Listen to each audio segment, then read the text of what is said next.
Welcome to Manifest, hosted by international evangelist, teacher, and author Perry Stone. Enjoy unique insight into prophetic and practical truth. It's time to feast on fresh manna, so get ready to be blessed and encouraged. And now, here is your host and teacher, Perry Stone. From time to time on the Manifest telecast, we will have a guest on. And usually when we're teaching from Israel, I do most of the teaching, sometimes with or without our tour group. But today, Robert Vandermotten, who is a friend of mine that goes back what year? All the way back in California to the 80s? 1988, I think. 88, that's about right. And I knew you really before then. Yeah. And works with Noseworthy Travel. Of course, he's over Noseworthy Travel. But the reason I have him on is he is a great student of the Word. He's a great revelator of very deep things of God. One of the things that we studied many years ago, and I know Dr. Peter Mikas also studied this, was Jerusalem being the center of the Garden of Eden. Right. And some of you know we wrote a book about that, and Robert's dealt with that. And so that's one of those teachings that was, you first hear it and you say, no, it can't be. Then you read the evidence, Right. and it's really there. Now, we're not going to talk about that today. Right. We're in Caesarea Philippi, where an idol god by the name of Pan was worshipped in the time of Christ.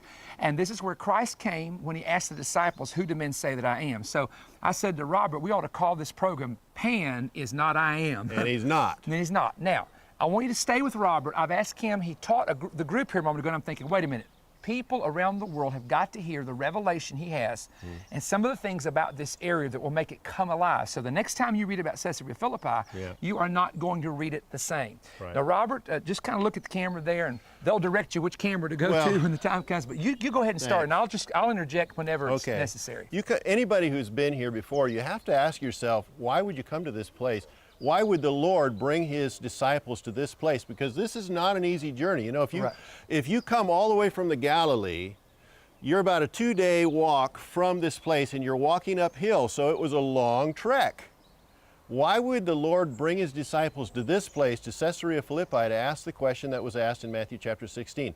Now, the first thing that I wanted to do is to ask you a question when you're going to your Bibles back home, and I'm going to read some scriptures, and then I'm going to ask you the question. Fisherman in John chapter 1 verse 41 said, this is Andrew, he first found his own brother Simon and said to him, we have found the Messiah, which translated means Christ. Then in 4 verses later, Philip found Nathanael and said to him, we have found him of whom Moses and the law and the prophets also wrote, Jesus of Nazareth, son of Joseph.